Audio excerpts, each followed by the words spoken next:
Chapter 20. To Wealthy Parents. At the camp meeting in Vermont in 1870, I felt urged by the Spirit of God to bear a plain testimony relative to the duty of aged and wealthy parents in the disposition of their property. I had been shown that some men who are shrewd, prudent, and sharp in regard to the transaction of business generally, men who are distinguished for promptness and thoroughness, manifest a want of foresight and promptness in regard to a proper disposal of their property while they are living. They know not how soon their probation may close, yet they pass on from year to year with their business unsettled, and frequently their lives finally close without their having the use of their reason. Or they may die suddenly without a moment's warning, and their property be disposed of in a manner that they would not have approved. These are guilty of negligence. They are unfaithful stewards. Christians who believe the present truth should manifest wisdom and foresight. They should not neglect the disposition of their means, expecting a favorable opportunity to adjust their business during a long illness. They should have their business in such a shape that, were they called at any hour to leave it, and should they have no voice in its arrangement, it might be settled as they would have had it were they alive. Many families have been dishonestly robbed of all their property and have been subjected to poverty because the work that might have been done well in an hour had been neglected. Those who make their wills should not spare pains or expense to obtain legal advice and to have them drawn up in a manner to stand the test. I saw that those who profess to believe the truth should show their faith by their works. They should, with the unrighteous mammon, make friends that they may finally be received into everlasting habitations. God has made men stewards of means. He has placed in their hands the money with which to carry forward the great work for the salvation of souls for whom Christ left his home, his riches, his glory, and became poor that he might, by his own humiliation and sacrifice, bring many sons and daughters of Adam to God. In his providence, the Lord has ordained that the work in his vineyard should be sustained by the means entrusted to the hands of his stewards. A neglect on their part to answer the calls of the cause of God in carrying forward his work shows them to be unfaithful and slothful servants. I had been shown some things in reference to the cause in Vermont, but more especially at Bordeauxville and vicinity. The following is from Testimony for the Church, number 20. Quote, "There is a work to be accomplished for many who live at Bordeauxville. I saw that the enemy was busily at work to carry his points. Men to whom God has entrusted talents of means have shifted upon their children the responsibility which heaven has appointed them of being stewards for God. Instead of rendering to God the things that are his, they claim that all they have is their own, as though by their own might and power and wisdom they had obtained their possessions. Some place their means beyond their control by putting it into the hands of their children. Their secret motive is to place themselves in a position where they will not feel responsible to give of their property to spread the truth. These love in word, but not in deed and in truth. They do not realize that it is the Lord's money they are handling, not their own. Parents should have great fear in entrusting children with the talents of means that God has placed in their hands, unless they have the surest evidence that their children have greater interest in, love for, and devotion to the cause of God than they themselves possess, and that these children will be more earnest and zealous in forwarding the work of God, and more benevolent in carrying forward the various enterprises connected with it which call for means. But many place their means in the hands of their children, thus throwing upon them the responsibility of their own stewardship, because Satan prompts them to do it. In so doing, they eventually place that means in the enemy's ranks. Satan works the matter to suit his own purpose, and keeps from the cause of God the means which it needs, that it may be abundantly sustained.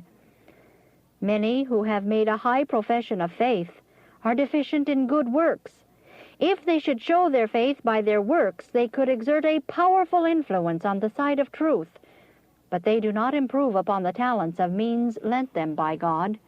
Those who think to ease their consciences by willing their property to their children, or by withholding from God's cause and suffering it to pass into the hands of unbelieving, reckless children for them to squander or hoard up in worship, will have to render an account to God. They are unfaithful stewards of their Lord's money. They allow Satan to outgeneral them through these children, whose minds are under his control. Satan's purposes are accomplished in many ways, while the stewards of God seem stupefied and paralyzed. They do not realize their great responsibility and the reckoning which must shortly come." Unquote. I was shown that the probation of some in the vicinity of blank was soon to close, and that it was important that their work be finished to God's acceptance, that in the final settlement they might hear the "well done" from the Master. I was also shown the inconsistency of those who profess to believe the truth, withholding their means from the cause of God that they may leave it for their children. Many fathers and mothers are poor in the midst of abundance. They abridge in a degree their own personal comforts and frequently deny themselves of those things that are necessary for the enjoyment of life and health, while they have ample means at their command. They feel forbidden, as it were, to appropriate their means for their own comfort or for charitable purposes. They have one object before them, and that it to save property to leave for their children. This idea is so prominent, so interwoven with all their actions, that their children learn to look forward to the time when this property will be theirs. They depend upon it, and this prospect has an important but not a favorable influence upon their characters. Some become spendthrifts, others become selfish and avaricious, and still others grow indolent and reckless. Many do not cultivate habits of economy. They do not seek to become self-reliant. They are aimless and have but little stability of character. The impressions received in childhood and youth are wrought in the texture of character and become the principle of action in mature life. Those who have become acquainted with the principles of the truth should closely follow the Word of God as their guide. They should render to God the things that are God's. I was shown that several in Vermont were making a great mistake in regard to appropriating the means that God had entrusted to their keeping. They were overlooking the claims of God upon all that they have. Their eyes were blinded by the enemy of righteousness, and they were taking a course which would result disastrously for themselves and their dear children. Children were influencing their parents to leave their property in their hands for them to appropriate according to their judgment. With the light of God's Word so plain and clear in reference to the money lent to stewards, and with the warnings and reproofs which God has given through the testimonies in regard to the disposition of means, if, with all this light before them, children either directly or indirectly influence their parents to divide their property while living, or to will it mainly to the children to come into their hands after the death of their parents, they take upon themselves fearful responsibilities. Children of aged parents who profess to believe the truth should, in the fear of God, advise and entreat their parents to be true to their profession of faith, and take a course in regard to their means which God can approve. Parents should lay up for themselves treasures in heaven by appropriating their means themselves to the advancement of the cause of God. They should not rob themselves of heavenly treasure by leaving a surplus of means to those who have enough, for by so doing they not only deprive themselves of the precious privilege of laying up a treasure in the heavens that faileth not, but they rob the treasury of God. I stated at the camp meeting that when property is willed principally to children, while none is appropriated to the cause of God, or if any, a meager pittance unworthy to be mentioned, this property would frequently prove a curse to the children who inherit it. It would be a source of temptation and would open a door through which they would be in danger of falling into many dangerous and hurtful lusts. Parents should exercise the right that God has given them. He entrusted to them the talents He would have them use to His glory. The children were not to become responsible for the talents of the father. While they have sound minds and good judgment, parents should, with prayerful consideration and with the help of proper counselors who have experience in the truth and a knowledge of the divine will, make disposition of their property. If they have children who are afflicted or are struggling in poverty, and who will make a judicious use of means, they should be considered. But if they have unbelieving children who have abundance of this world and who are serving the world, they commit a sin against the Master who has made them His stewards by placing means in their hands merely because they are their children. God's claims are not to be lightly regarded. And it should be distinctly understood that because parents have made their will, this will not prevent them from giving means to the cause of God while they live. This they should do. They should have the satisfaction here and the reward hereafter of disposing of their surplus means while they live. They should do their part to advance the cause of God.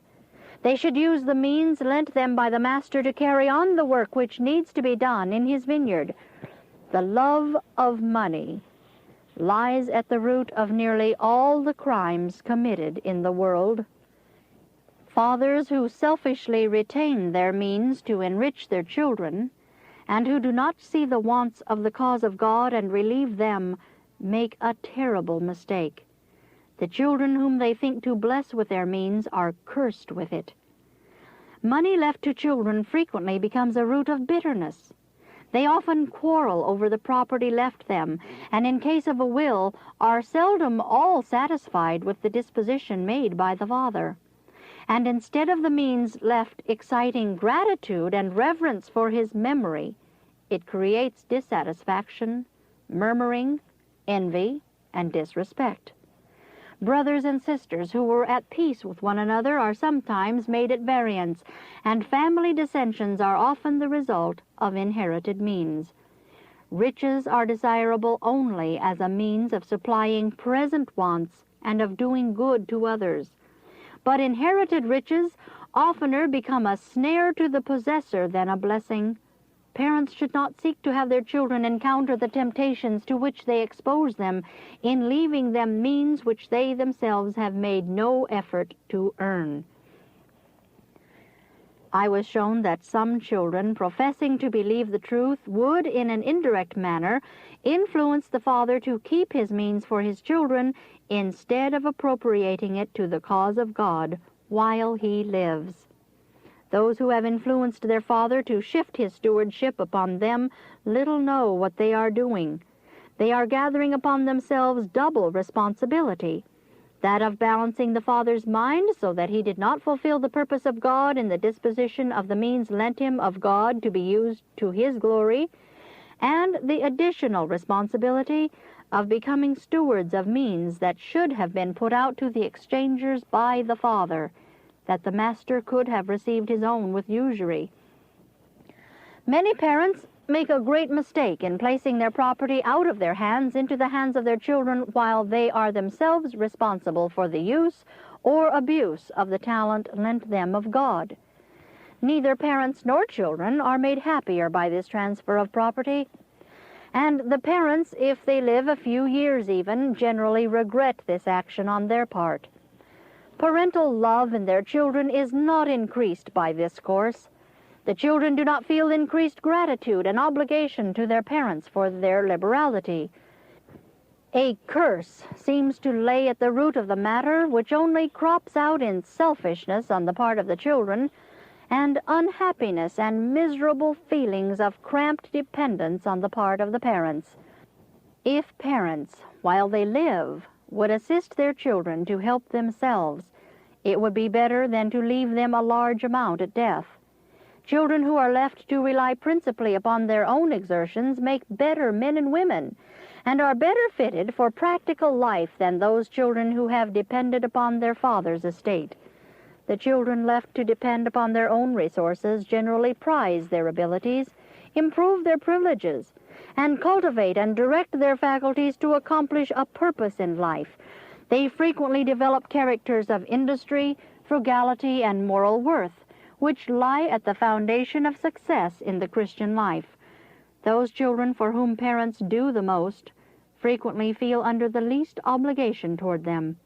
The errors of which we have spoken have existed in blank. Parents have shifted their stewardship upon their children.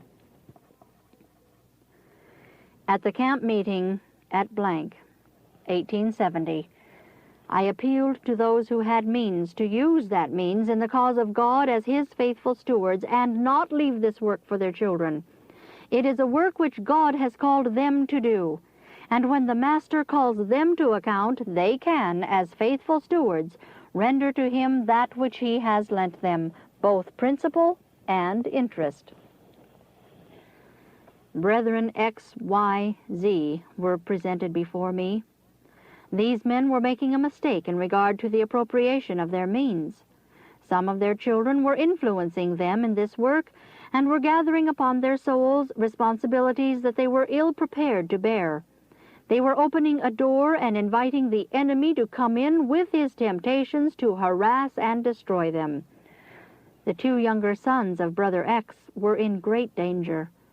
They were associating with individuals of a stamp of character which would not elevate, but would debase them.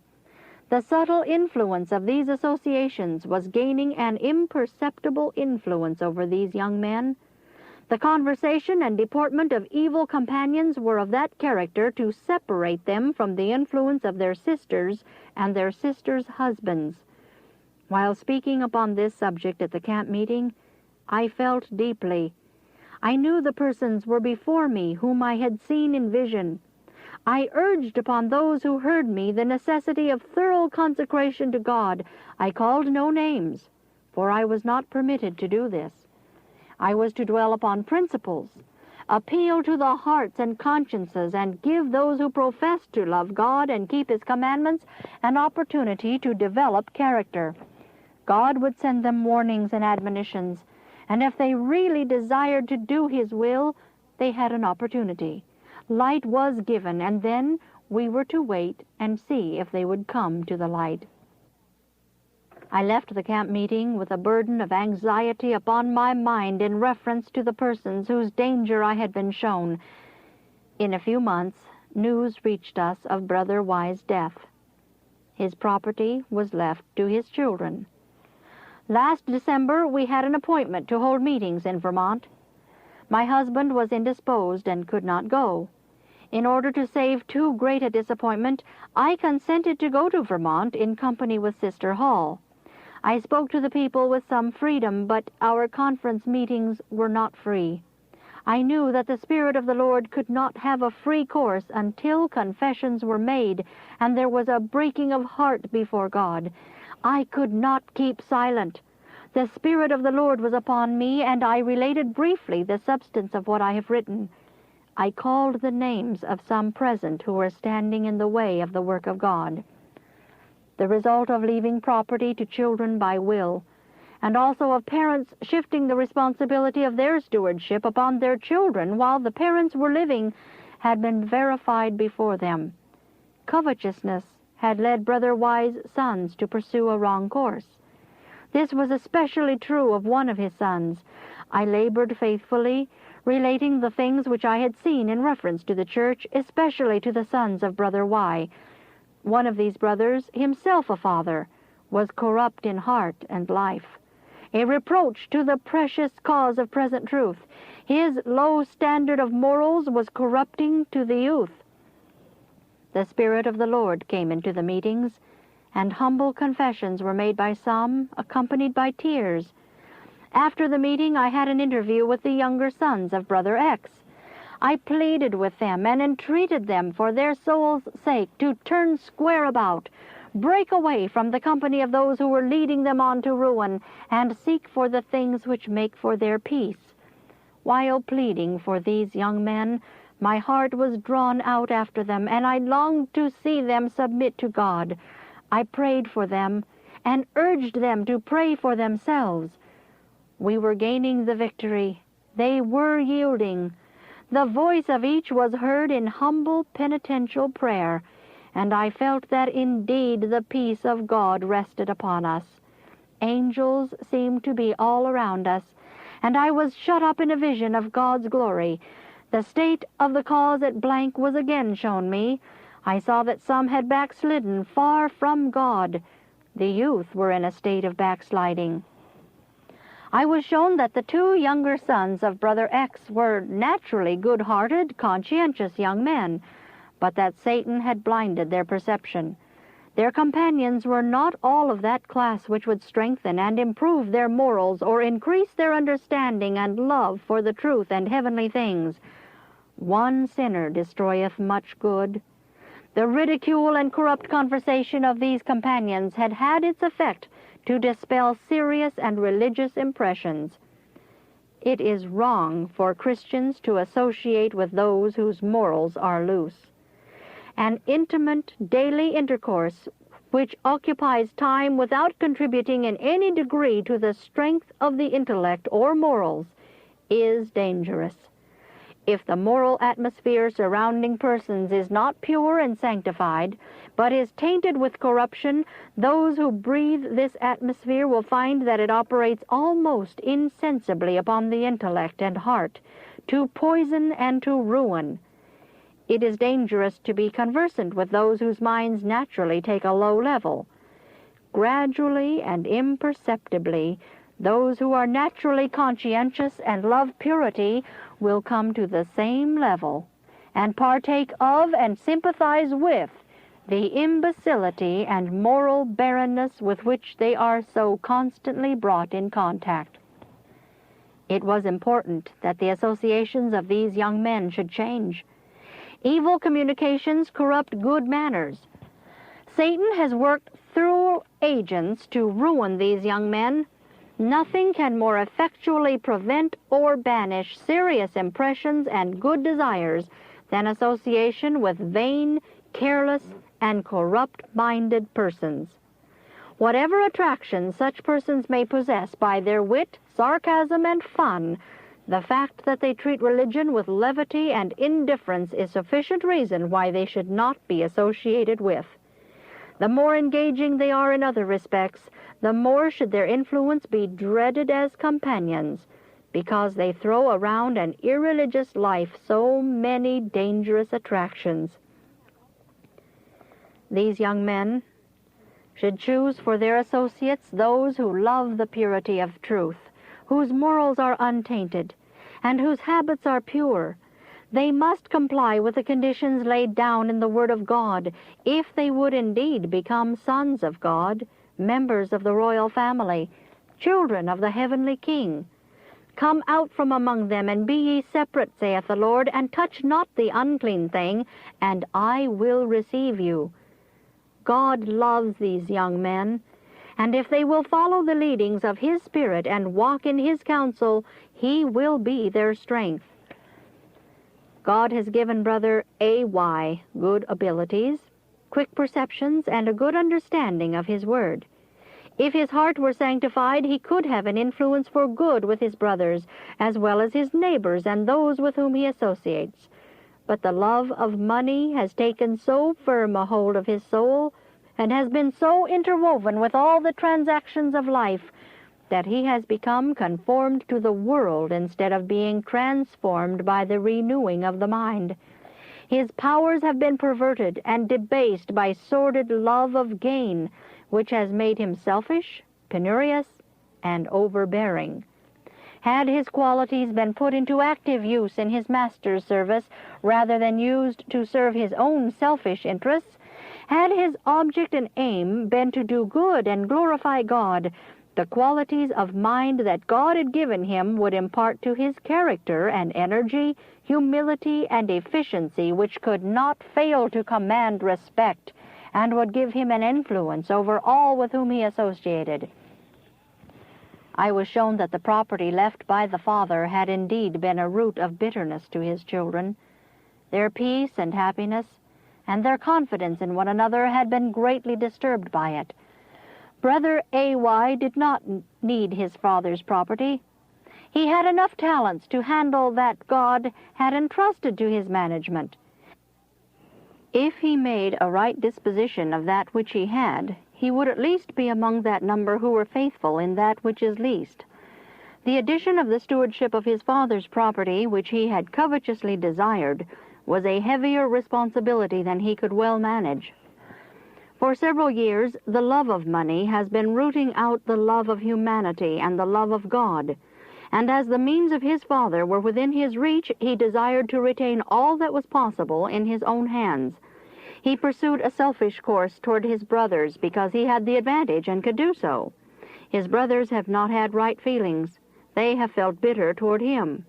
He has in deal advantaged himself to the disadvantage of others until his course has reproached the cause of God. He has lost command of himself. His greatest object has been gain, selfish gain. The love of money in the heart was the root of all his evil. I was shown that had he turned his powers to labor in the vineyard of the Lord, he would have done much good, but these qualifications perverted can do a great deal of harm. The brothers B have not had the help they ought to have had. A.B. has labored to great disadvantage. He has taken too many burdens upon him, which has crippled his labors so that he has not increased in spiritual strength and courage as he should.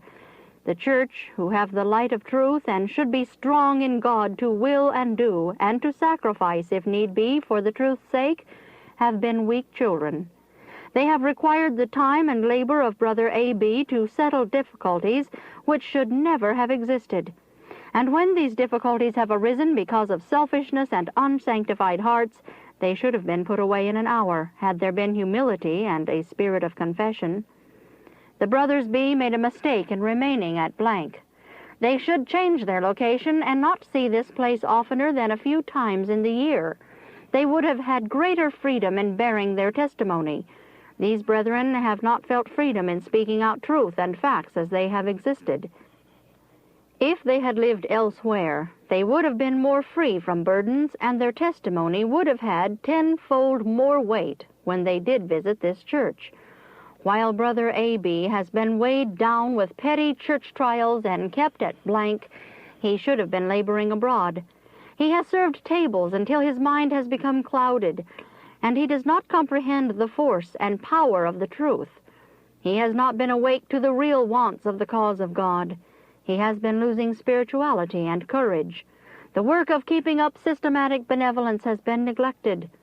Some of the brethren, whose whole interest was once in the advancement of the cause of God, have been growing selfish and penurious instead of becoming more self-sacrificing, and their love for the truth and devotion to it increasing. They have been growing less devotional and more like the world. Father C is one of this number. He needs a new conversion. Brother C has been favored with superior privileges, and if these are not improved, condemnation and darkness will follow equal to the light he has had for the non-improvement of the talents lent of God for him to improve. The brethren in Vermont have grieved the Spirit of God in allowing their love for the truth and their interest in the work of God to decline. Brother D.B. overtaxed his strength last season while laboring in new fields with the tent without suitable help. God does not require this brother or any of his servants to injure their health by exposure and taxing labor. The brethren at blank should have felt an interest that would have been shown by their works. They could have secured help if they had been awake to the interest of the cause of God and felt the worth of souls, while Brother D.B. felt a deep sense of the work of God and the value of souls, which called for continual effort. A large church at blank, by their petty difficulties, held Brother A.B. from helping his brother. These brothers should come up with renewed courage, shake themselves from the trials and discouragements which have held them at blank and crippled their testimony, and should claim strength from the Mighty One. They should have borne a plain, free testimony to Brother X and Y, and urged the truth home and done what they could to have these men make a proper distribution of their property. Brother A.B., in taking so many burdens, is lessening his mental and physical strength. If Brother C had been walking in the light for a few years past, he would have felt the value of souls. Had he been cultivating a love for the truth, he might have been qualified to teach the truth to others. He might have helped Brother D.B. in his work with the tent.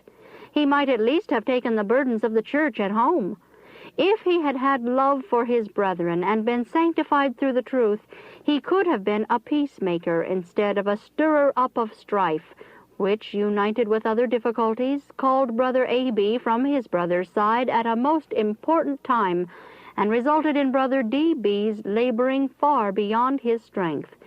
And yet, after Brother D.B. had done all that he could, the work was not accomplished that might have been had there been the interest there should have been in blank to supply help when it was so much needed.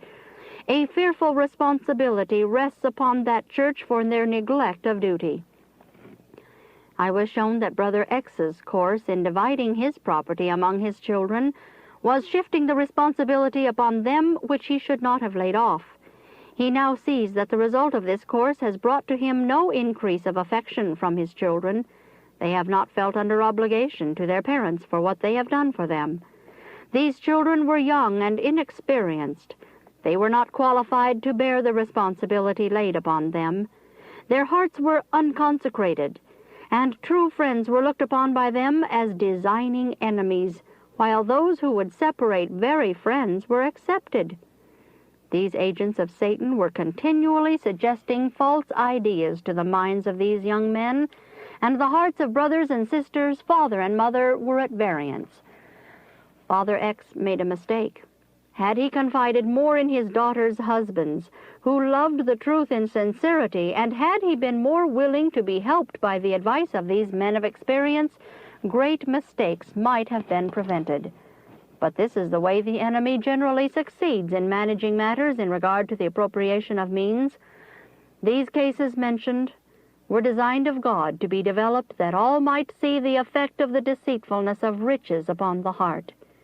The result of these cases, which is apparent to all, should prove a warning to fathers and mothers and to ambitious children.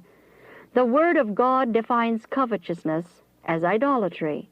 It is impossible for men and women to keep the law of God and love money. The heart's affections should be placed upon heavenly things. Our treasure should be laid up in heaven, for where our treasure is, there will our heart be also.